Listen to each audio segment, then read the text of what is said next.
اللہ رب العالمین نے اپنی کتاب قرآن مجید میں دو طرح کے لوگوں کا تذکرہ کیا ہے، ذکر کیا ہے.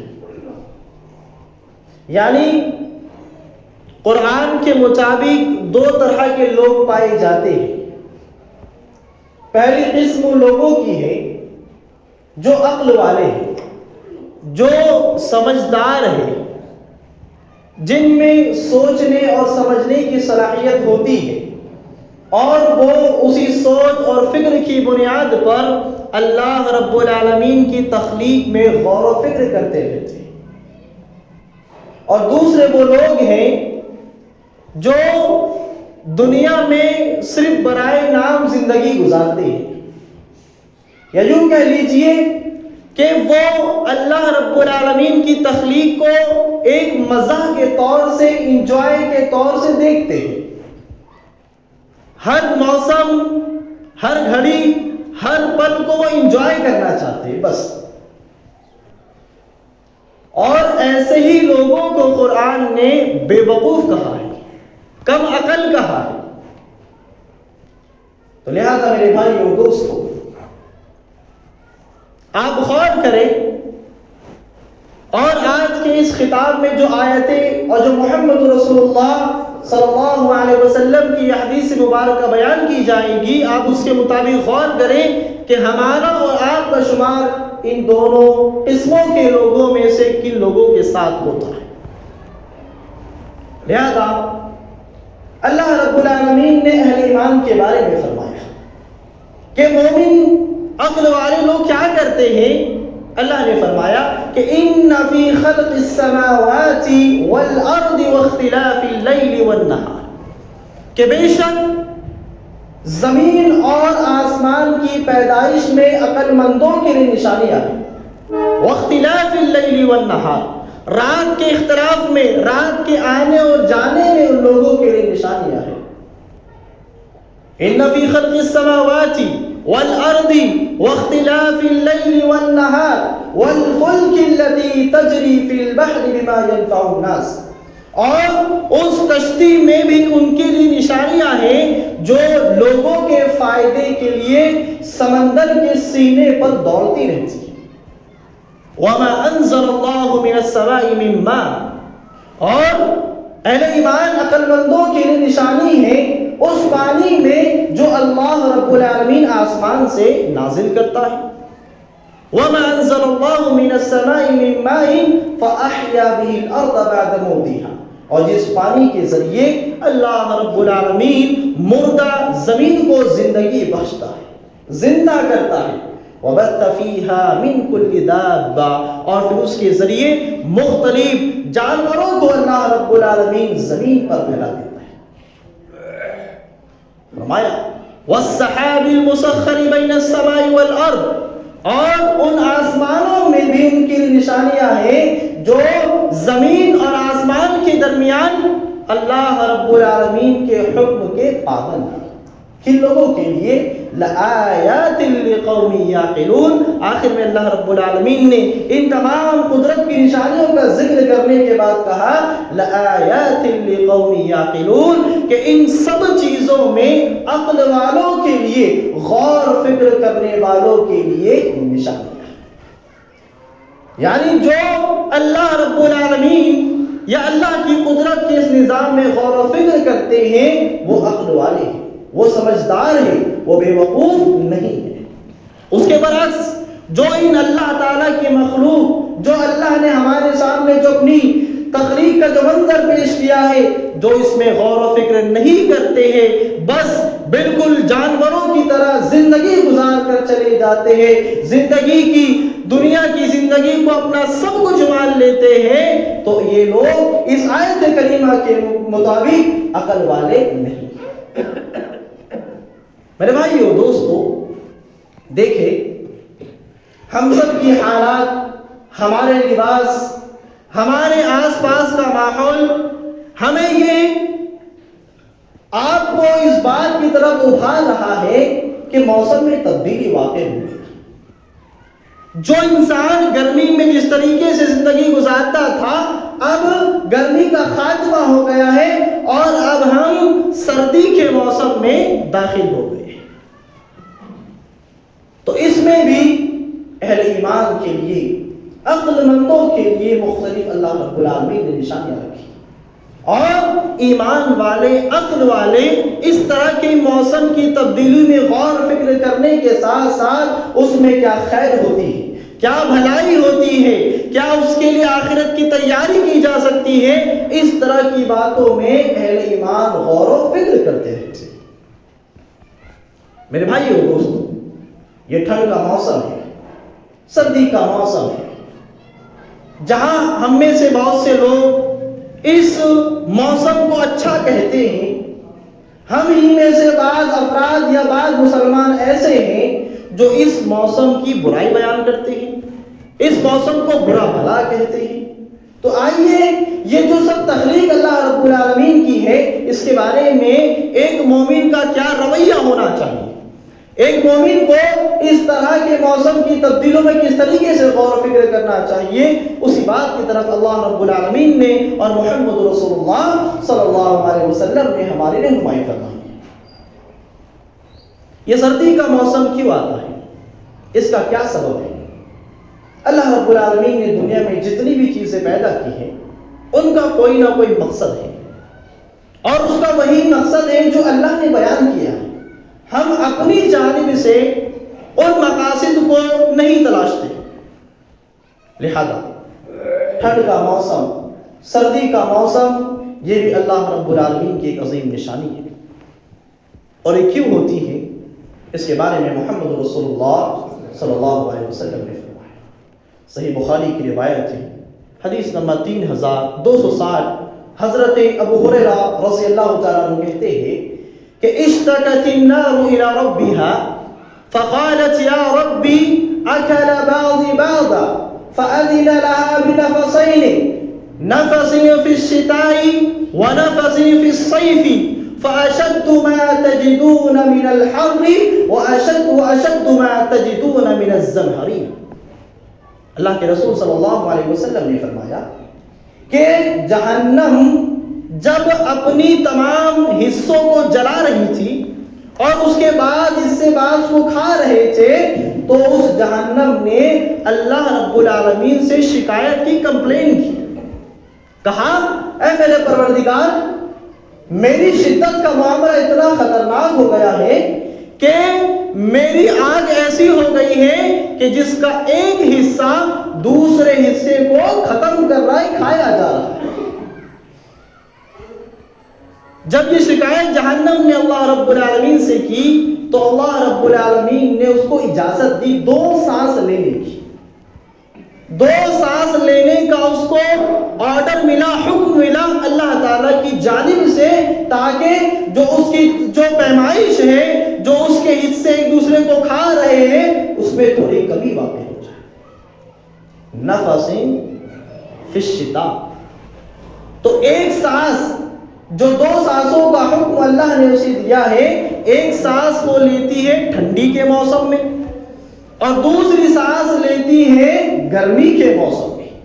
تو جب یہ سانس لیتی اور چھوڑتی ہے، اس کے سانس لینے اور چھوڑنے کی وجہ سے ہم گرمی کی شدت کو اور ٹھنڈی کی شدت کو محسوس کرتے ہیں. اللہ اکبر. یہ حکمت محمد رسول اللہ صلی اللہ علیہ وسلم نے بیان فرمائی کہ جب جہنم سانس چھوڑتی ہے تو پوری زمین پر گرمی پھیل جاتی ہے. اور آپ دیکھیں کہ ہم میں سے بعض لوگوں پر گرمی کی شدت اس قدر طاری ہو جاتی ہے جس کی وجہ سے وہ بیمار ہو جاتی ہے، گھبراہٹ کا شکار ہو جاتے ہیں، اور بہت سے لوگ ایسے ہوتے ہیں جو گرمی کی شدت کو برداشت نہ کرتے ہوئے موت کو اپنے گلے سے بھی لگا لیتے ہیں. اور جب ٹھنڈ کا موسم آتا ہے تو یہ اپنی اس سانس کو کھینچتی ہے. اس سانس کھینچنے کی وجہ سے پوری زمین پر ٹھنڈک پھیل جاتی ہے، جس کی ٹھنڈ کو، سرد کو ہم اور آپ محسوس کرتے ہیں. تو یہ حکمت، یہ وجہ اس موسم کی اللہ کے رسول صلی اللہ تعالی علیہ وسلم نے بیان فرمائی کہ یہ اس لیے ہوتا ہے. یہ بھی معلوم ہوا کہ جہنم یہ مخلوق ہے، اسے بھی اللہ تعالیٰ نے ہماری طرح پیدا کیا ہے اور یہ اللہ کی فطرت ہے. ہم چاہیں یا نہ چاہیں اس سے مقابلہ ہم سب کو کرنا ہے. لہذا ایک مومن کی ذمہ داری اس تعلق سے یا موسم کے تعلق سے یہ ہے کہ چاہے اس میں اسے تکلیف ہو تو وہ اس تکلیف کو برداشت کرے، اس پر صبر کرے، اور اگر اسے کوئی خیر اور بھلائی اس موسم میں ملتی ہے تو اس پر اللہ رب العالمین کا شکر ادا کرے. اس لیے کہ اللہ کے رسول صلی اللہ علیہ وسلم نے فرمایا، حدیث قدسی ہے، یؤذینی ابن آدم یصوم الدہر وانا الدہر اقلب اللیل والنہار. اللہ کے رسول صلی اللہ علیہ وسلم نے فرمایا کہ اللہ رب العالمین کہتا ہے کہ جب ابن آدم کا بیٹا مجھے گالی بکتا ہے، مجھے برا بھلا کہتا ہے. کون فرما رہے؟ اللہ تعالیٰ کہتا ہے محمد رسول اللہ صلی اللہ علیہ وسلم سے کہ ابن آدم، انسان مجھے گالی بکتے ہیں، مجھے برا بھلا کہتے ہیں، اس طریقے سے کہ وہ زمانے کو برا بھلا کہتے ہیں، جو ٹائم، جو موسم کی تبدیلی ہو رہی ہے اس کو برا بھلا کہتے ہیں، اناپ شناپ بکتے ہیں. تو ان موسموں کو، اس زمانے کو تو میں بدلتا ہوں، انا اقلب اللیل والنہار. یہ جو دن اور رات کی جو تبدیلی ہوتی ہے یہ کوئی اور نہیں بلکہ میں اللہ رب العالمین کرتا ہے. تو لہذا اگر کوئی شخص وقت کو، زمانے کو، موسم کو برا بھلا کہتا ہے گویا کہ وہ اللہ رب العالمین کو برا بھلا کہتا ہے. لہذا اس طرح کے موسموں کے بارے میں یا تو برداشت نہیں ہے، صبر کیجیے. خیر مل رہی ہے، اللہ تعالیٰ کا شکر ادا کیجیے. اس لیے کہ میرے بھائی اور دوستو، بہت سے لوگ کم علم کی بنیاد پر، نادانی کی بنیاد پر، جہالت کی بنیاد پر موسموں کے تعلق سے غلط الفاظ استعمال کرتے ہیں، اور ایسے الفاظ جسے اس طرح کی محفلوں میں ہم اور آپ بیان نہیں کر سکتے. نوجوانوں کے درمیان آپ دیکھیں موسموں کے بارے میں ایسی باتیں کرتے ہیں کہ ان کی سوچ پر افسوس ہوتا ہے کہ ایک ایسے مسلمان ہیں جنہوں نے اللہ کی ذات پر اور محمد رسول اللہ صلی اللہ علیہ وسلم کی رسالت پر ایمان لایا. لہذا موسم کو برا بھلا نہ کہے. جو موسم کو برا بھلا کہتا ہے گویا کہ وہ اللہ رب العالمین کو برا بھلا کہتا ہے. اس لیے میرے بھائی اور دوستو، یہ موسم اگر ہمیں آپ کو ملا ہے تو ہم اس میں خیر تلاش کریں، اور خیر اس انداز میں تلاش کریں یا اس طرح کے اعمال ہم اس مہینے میں یا اس موسم میں انجام دے لیں جس کے ذریعے ہم اللہ رب العالمین کی جنت کو حاصل کر سکیں، جس کے ذریعے ہم اور آپ جہنم سے نجات حاصل کرنے والے لوگوں میں اس موسم میں اعمال کر کے ان لوگوں میں شامل ہو جائیں. تو آئیے ان اعمال کو ہم جانتے ہیں جو ہم اور آپ اس موسم میں کر سکتے ہیں. اللہ رب العالمین سے دعا ہے اللہ رب العالمین ہم سب کو اور تمام سننے والوں کو ان تمام اعمال پر عمل کرنے کی توفیق عطا فرمائے. سب سے پہلا عمل ہمیں اور آپ کو اس موسم میں جو کرنا ہے وہ یہ ہے کہ ہم اس مہینے میں نفلی روزوں کا اہتمام کریں. ہم اس مہینے میں زیادہ سے زیادہ بکثرت نفلی روزے جو اللہ کے رسول صلی اللہ علیہ وسلم نے ہمیں اور آپ کو بتائے ہیں ہم ان روزوں کا اہتمام کریں. اس لیے کہ میرے بھائی اور دوستو، روزے یہ بہت عظیم عبادت ہے. ایسی عبادت ہے کہ اللہ رب العالمین نے اور محمد رسول اللہ صلی اللہ علیہ وسلم نے ہر عمل کا بدلہ بیان کیا کہ یہ عمل کرو گے یہ بدلہ ملے گا، یہ نیکی انجام دو گے یہ فائدہ تم کو حاصل ہوگا، سوائے روزے کے. اللہ کے رسول صلی اللہ علیہ وسلم فرماتے ہیں کل عمل ابن آدم له الا الصوم فانه لي وانا اجزي به. اللہ کے رسول صلی اللہ علیہ وسلم نے فرمایا کہ ابن آدم کے ہر عمل کا بدلہ اللہ تعالی نے بیان کر دیا ہے سوائے روزے کی. روزے کا کیا بدلہ ہے، کتنا بدلہ ہے، کتنا مقدار میں دیا جائے گا، کس نوعیت میں دیا جائے گا، اس کو اللہ رب العالمین نے بیان نہیں کیا۔ کیوں بیان نہیں کیا؟ فَإِنَّهُ لِي، اللہ کہتا ہے کہ روزہ میرے لیے ہے، روزہ یہ میرے لیے خاص ہے۔ وَأَنَا أَجْزِي بِهِ، اور جب میرا روزے دار بندہ قیامت کے دن روزے محشر اپنے حساب و کتاب کا بدلہ لینے میری بارگاہ میں آئے گا تو اس روزے کا بدلہ میں اس کو خود عطا کرتا ہوں۔ یہ روزے کا میرے بھائی اس کو مقام ہے، اس کی فضیلت ہے۔ اسی طریقے سے اللہ کے رسول صلی اللہ علیہ وسلم نے روزے کے بارے میں فرمایا کہ الصوم جنہ، اے میرے صحابہ، یہ روزہ، یہ وہ عبادت ہے، یہ وہ عمل ہے جو کل قیامت کے دن اپنے رکھنے والوں کے لیے، اس کا اہتمام کرنے والوں کے لیے ڈھال بن کر کام کرے گا۔ کہ جس طریقے سے جنگ میں دشمنوں کے وار سے، تلواروں کے وار سے بچنے کے لیے ڈھال استعمال کیا جاتا ہے، بالکل ویسے ہی قیامت کے دن یہ روزہ ہوگا اور اس کا رکھنے والا ہوگا، اور یہ روزہ اسے جہنم کی بھڑکتی ہوئی خطرناک آگ سے اس کی حفاظت فرمائے۔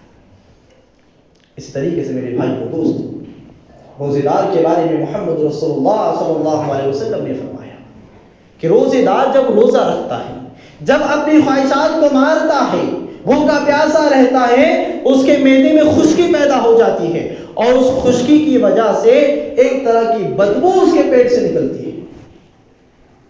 ایک انسان تو اسے ناپسند کرتا ہے، ایک انسان کو بدبو تو ناگوار لگتی ہے، لیکن میرے بھائیو دوستو، عرش پر مستوی وہ ذات، کائنات کو چلانے والی ذات اس بدبو کے بارے میں فرماتی ہے کہ محمد رسول اللہ صلی اللہ علیہ وسلم نے فرمایا کہ روزے دار کے منہ سے نکلنے والی بدبو اللہ تعالیٰ کے نزدیک مشک سے بھی زیادہ خوشبودار ہوتی ہے۔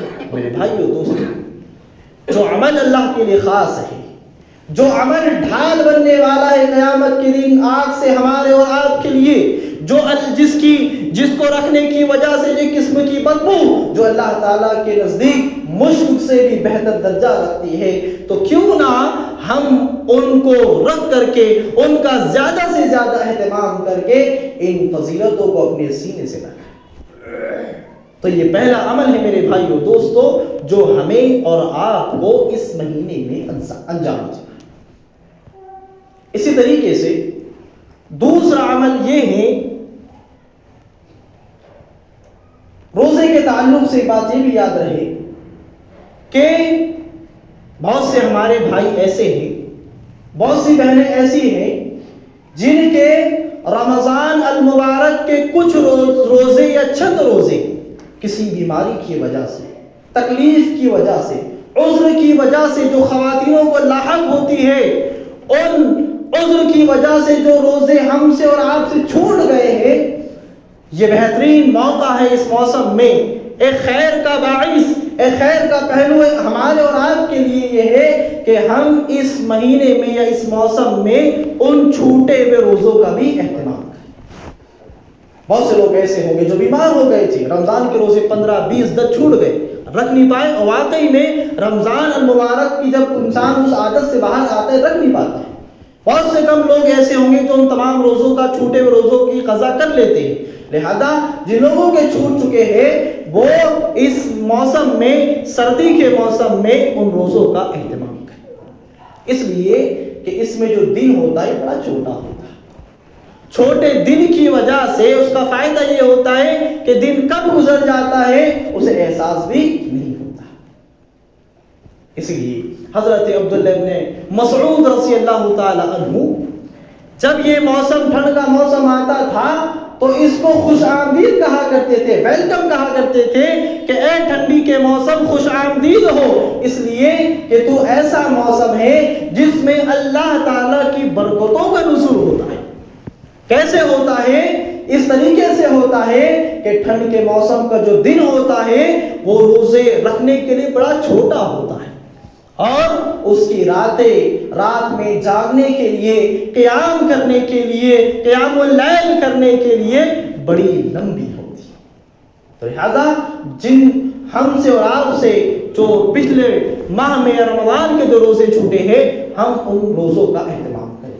اسی طریقے سے آپ ہر دن روزہ رکھیں، اس طریقے سے گیپ کے ذریعے ایک دن روزہ رکھیں پھر پرسوں روزہ رکھیں، ایک طریقہ یہ ہے۔ دوسرا طریقہ یہ ہے کہ اللہ کے رسول صلی اللہ علیہ وسلم ہر ہفتے میں پیر اور جمعرات کے روزوں کا اہتمام کرتے تھے، آپ بھی روزوں کا اہتمام کریں۔ اسی طریقے سے ایام بیس یعنی پورے مہینے کے 3 دن ایسے ہوتے ہیں جس میں اللہ کے رسول صلی اللہ علیہ وسلم قمری حساب سے روزوں کا اہتمام کرتے تھے، اور وہ ہے اس مہینے کی 13، 14، 15 یہ 3 تاریخ ہے جس میں اللہ کے رسول صلی اللہ علیہ وسلم روزوں کا اہتمام کرتے تھے۔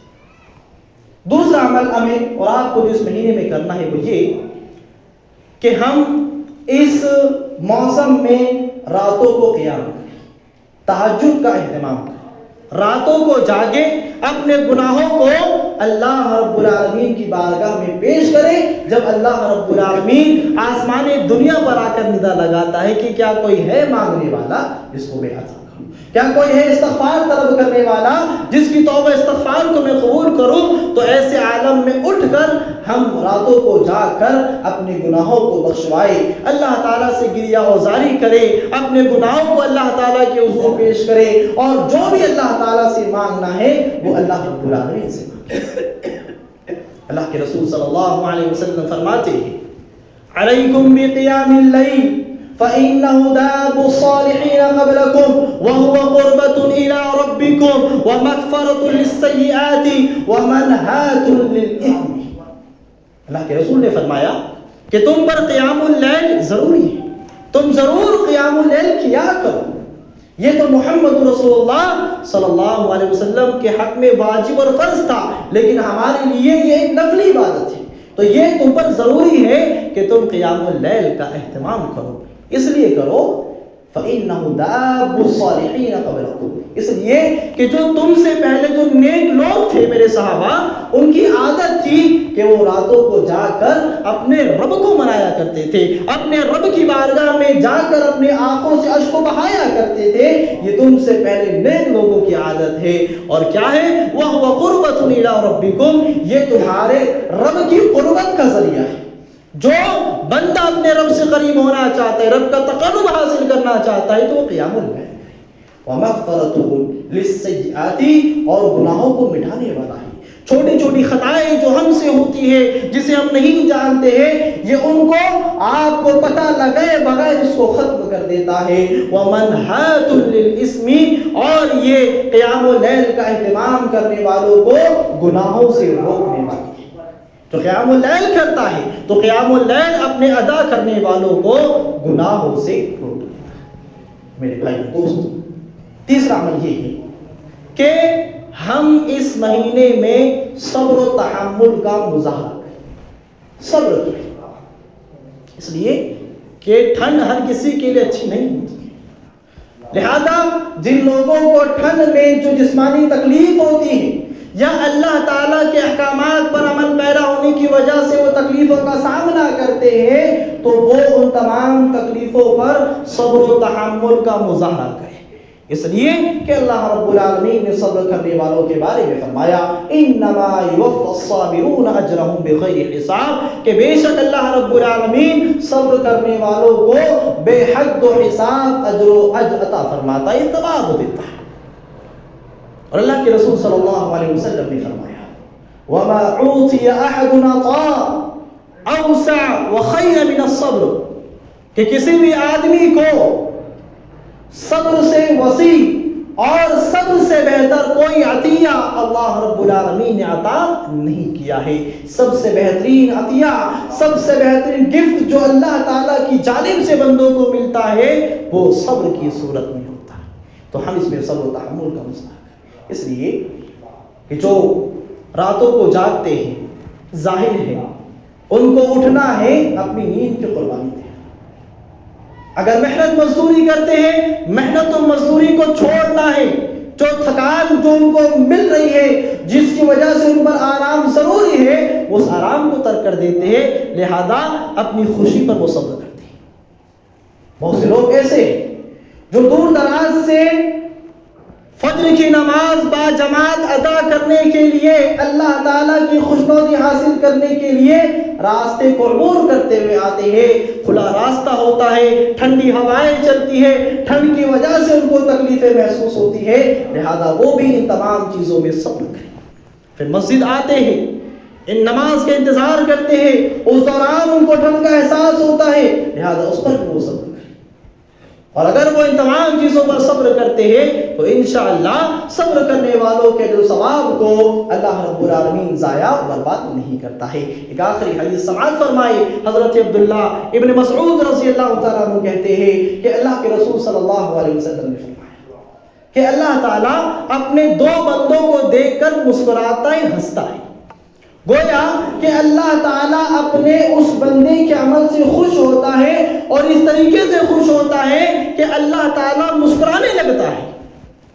کون ہے؟ ایک وہ بندہ ہے جو سردی کے موسم میں، ٹھنڈ کے موسم میں اٹھتا ہے، پھر اٹھنے کے بعد نیند کو قربان کرنے کے بعد وضو کرتا ہے، اور وضو کرنے کے بعد اپنے رب کی بارگاہ میں نماز ادا کرنے کے لیے کھڑا ہوتا ہے۔ تو اللہ تعالیٰ جب اس بندے کا یہ عمل دیکھتا ہے تو بڑا خوش ہوتا ہے، اور خوش ہو کر اپنے فرشتوں سے کہتا ہے کہ میرے فرشتوں بتاؤ کیا بات ہے، وہ کون سی چیز ہے جس نے میرے بندے کو اپنی نیند قربان کرنے پر، ٹھنڈے پانی سے وضو کرنے پر اور اٹھ کر نماز ادا کرنے پر مجبور کر دیا ہے۔ فرشتے کہتے ہیں میرے پروردگار، یہ بندہ تیری رحمت کی امید کی وجہ سے، تیرے عذاب کے خوف ڈر کی وجہ سے اپنی ان تمام چیزوں کو قربان کر کے تیری بارگاہ میں کھڑا ہوا ہے۔ تو اللہ فرماتا ہے کہ میرے فرشتوں تم گواہ رہنا، تم شاہد رہنا، تم اس پر گواہی دینا کہ میرا بندہ جس میری رحمت کی امید کی وجہ سے اٹھا ہے، اس نے قربان کیا ہے، میں نے اس کی اس امید کو پورا کر دیا، اس کو اس کے رب کی رحمت حاصل ہو گئی، اور جس عذاب نے، جس جہنم کے دردناک عذاب نے اس کو اٹھنے پر مجبور کیا ہے، اس جہنم کے عذاب سے میں نے اس کو امن عطا کر دیا ہے۔ تو یہ میرے بھائی دوست ایک فائدہ ہے اس چیز کا، اس موسم میں عمل کرنے کا۔ آخر میں اللہ رب العالمین سے دعا ہے، الہ العالمین ہم سب کو اللہ تعالیٰ کی ان تمام تخلیق میں غور و فکر کرنے کی توفیق عطا فرمائے۔ اللہ تعالیٰ ہمیں اور آپ کو اللہ تعالیٰ کی قدرت کے مناظروں میں غور و فکر کر کے ان سے نصیحت حاصل کرنے کی توفیق عطا فرمائے۔ ان میں کیا خیر کے پہلو ہوتے ہیں، ان تمام خیر کے پہلوؤں کو جاننے کی اللہ رب العالمین ہمیں اور آپ کو توفیق دے۔